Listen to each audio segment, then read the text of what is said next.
ಎಲ್ರಿಗೂ ನಮಸ್ಕಾರ. Welcome to Sandesh Shetty's kitchen. ಇವತ್ತಿನ ವಿಡಿಯೋದಲ್ಲಿ ಕುಂದಾಪುರ ಸ್ಟೈಲಲ್ಲಿ ಬಂಗಡೆ ಮೀನಿನ ರವಾ ಫ್ರೈನ ಪ್ರಿಪೇರ್ ಮಾಡ್ತಾ ಇದ್ದೀನಿ. ಮನೆಯಲ್ಲಿ ಮಸಾಲೆನ ರುಬ್ಬಿಟ್ಟು ತುಂಬಾ ಕ್ರಿಸ್ಪಿಯಾಗಿ ಹಾಗೆಯೇ ರುಚಿಕರವಾಗಿ ಬಂಗಡೆ ಮೀನಿನ ರವಾ ಫ್ರೈ ಹೇಗೆ ಪ್ರಿಪೇರ್ ಮಾಡೋದು ಅಂತ ನೋಡೋಣ. ರೆಸಿಪಿ ಶುರು ಮಾಡೋದಕ್ಕಿಂತ ಮುಂಚೆ ನೀವು ನನ್ನ ಚಾನಲ್ಗೆ ಇನ್ನು ಸಬ್ಸ್ಕ್ರೈಬ್ ಮಾಡಿಲ್ಲ ಅಂದರೆ ಇವಾಗಲೇ ಸಬ್ಸ್ಕ್ರೈಬ್ ಮಾಡ್ಕೊಳ್ಳಿ. ಹಾಗೆಯೇ ಬೆಲ್ ಐಕಾನನ್ನು ಪ್ರೆಸ್ ಮಾಡಿಬಿಟ್ಟು ನೋಟಿಫಿಕೇಷನನ್ನು ಆನ್ ಮಾಡ್ಕೊಳ್ಳಿ. ರವಾ ಫ್ರೈ ಮಾಡೋದಕ್ಕೆ ನಾನಿಲ್ಲಿ 3 ಮೀಡಿಯಮ್ ಸೈಜ್ನ ಬಂಗಡೆ ಮೀನುಗಳನ್ನು ತೊಗೊಂಡಿದ್ದೀನಿ. ಆಲ್ರೆಡಿ ಕ್ಲೀನ್ ಮಾಡಾಗಿದೆ, ಇದು ಕಟ್ ಮಾಡಿ ರೆಡಿ ಮಾಡಿ ಇಟ್ಕೊಂಡಿದ್ದೀನಿ. ಇವಾಗ ಮಸಾಲೆನ ರೆಡಿ ಮಾಡ್ಕೊಳ್ಳೋಣ.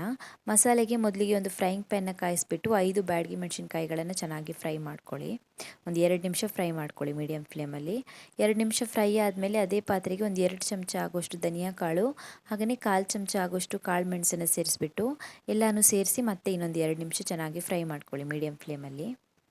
ಮಸಾಲೆ ಐಟಮ್ಸ್ ಚೆನ್ನಾಗಿ ಫ್ರೈ ಆದಮೇಲೆ ಅದನ್ನ ಒಂದು ಮಿಕ್ಸಿ ಜಾರಿಗೆ ಸೇರಿಸ್ಕೊಳ್ಬೇಕು ರುಬ್ಕೊಳ್ಳೋದಕ್ಕೆ. ಇವಾಗ ಇದಕ್ಕೆ ಒಂದು 6 ಬೆಳ್ಳುಳ್ಳಿ ಹೆಸರುಗಳನ್ನು ಸೇರಿಸ್ಕೊಳ್ತಾ ಇದ್ದೀನಿ.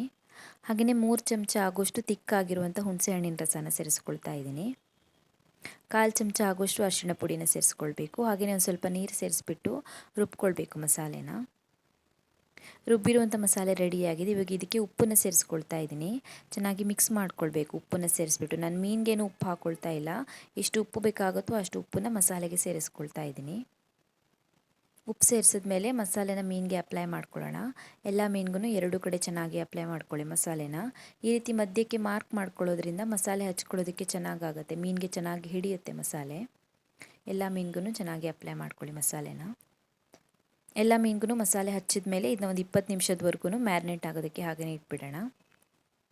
ಮ್ಯಾರಿನೇಟ್ ಆಗಿದೆ ಮೀನು ಚೆನ್ನಾಗಿ. ಇವಾಗ ರವಾನ ರೆಡಿ ಮಾಡ್ಕೊಳ್ಳೋಣ. ನಾನಿಲ್ಲಿ ಅರ್ಧ ಕಪ್ ಆಗೋಷ್ಟು ರವೆನ ತೊಗೊಂಡಿದ್ದೀನಿ.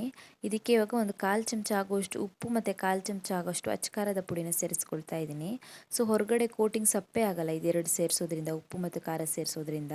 ಹಾಗೇನೂ ಮಾಡ್ಕೊಳ್ಬೋದು, ಬಟ್ ಉಪ್ಪು ಮತ್ತು ಖಾರ ಸೇರಿಸಿ ಮಿಕ್ಸ್ ಮಾಡಿಕೊಂಡ್ರೆ ಹೊರಗಡೆ ಕೋಟಿಂಗ್ ಕೂಡ ಚೆನ್ನಾಗಿ ರುಚಿಯಾಗಿ ಬರುತ್ತೆ. ಮಿಕ್ಸ್ ಮಾಡಿ ಇಟ್ಕೊಳ್ಳಿ ಇದನ್ನ ಇವಾಗಲೇ. ಜಾಸ್ತಿ ಉಪ್ಪು ಹಾಕೋದು ಬೇಡ, ಒಂದು 1/4 ಚಮಚ ಹಾಕಿದರೆ ಸಾಕಾಗುತ್ತೆ.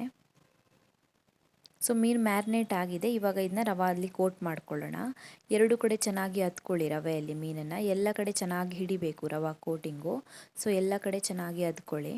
ಸೊ ನಾವು ಈಗಲೇ ಅದ್ಬಿಟ್ಟು ರೆಡಿ ಮಾಡಿ ಇಟ್ಕೊಂಡ್ರೆ, ರವೆ ಕೋಟ್ ಮಾಡಿಬಿಟ್ಟು ರೆಡಿ ಮಾಡಿ ಇಟ್ಕೊಂಡ್ರೆ ಮತ್ತು ಫ್ರೈ ಮಾಡುವಾಗ ಈಸಿ ಆಗುತ್ತೆ. ಸೊ ಎಲ್ಲ ಮೀನುಗಳನ್ನು ಈ ರೀತಿ ರವೆಯಲ್ಲಿ ಕೋಟ್ ಮಾಡಿ ಇಟ್ಕೊಳ್ಳಿ. ಸೊ ನಾನಿಲ್ಲಿ ಒಂದು ಫ್ರೈಯಿಂಗ್ ಪ್ಯಾನಲ್ಲಿ ಎಣ್ಣೆನ ಕಾಯೋಕೆ ಇಟ್ಟಿದ್ದೀನಿ. ಎಣ್ಣೆ ಚೆನ್ನಾಗಿ ಕಾದ್ಮೇಲೆ ರವೆ ಕೋಟ್ ಮಾಡಿರುವಂಥ ಬಂಗಡೆ ಮೀನುಗಳನ್ನು ಸೇರಿಸ್ಬಿಟ್ಟು ಚೆನ್ನಾಗಿ ಕಾಯಿಸ್ಕೊಳ್ಬೇಕು. ಮೀಡಿಯಮ್ ಫ್ಲೇಮಲ್ಲಿ ಒಂದು 4 ರಿಂದ 5 ನಿಮಿಷದವರೆಗೂ ಚೆನ್ನಾಗಿ ಫ್ರೈ ಮಾಡ್ಕೊಳ್ಬೇಕು 2 ಕಡೆ. ಮೇಲ್ಗಡೆಗೆ ಎಣ್ಣೆನ ಹಾಕ್ಕೊಳ್ಬೋದು ಈ ರೀತಿಯಾಗಿ. ಎಲ್ಲ ಮೀನುಗಳಿಗೂ ಹಾಕ್ಕೊಳ್ಳಿ. ಸೊ ಮೀಡಿಯಮ್ ಫ್ಲೇಮಲ್ಲಿ ಫ್ರೈ ಮಾಡ್ಕೊಳ್ಳಿ. ಮೀಡಿಯಮ್ ಫ್ಲೇಮಲ್ಲಿ ಒಂದು 5 ನಿಮಿಷದವರೆಗೂ ಚೆನ್ನಾಗಿ ಫ್ರೈ ಮಾಡ್ಕೊಳ್ಬೇಕು. ಸೊ ಒಂದು ಕಡೆ 5 ನಿಮಿಷ ಫ್ರೈ ಮಾಡ್ಕೊಂಡಿದ್ದೀನಿ. ಇವಾಗ ತಿರುಗಿಸಿ ಹಾಕೊಂಡ್ಬಿಟ್ಟು ಇನ್ನೊಂದು ಕಡೆಗೆ ಕಾಯಿಸ್ಕೊಳ್ಳೋಣ. ಈ ಕಡೆನೂ ಕೂಡ ಒಂದು 5 ನಿಮಿಷ ಮೀಡಿಯಮ್ ಫ್ಲೇಮಲ್ಲಿ ಚೆನ್ನಾಗಿ ಫ್ರೈ ಮಾಡ್ಕೊಳ್ಬೇಕು.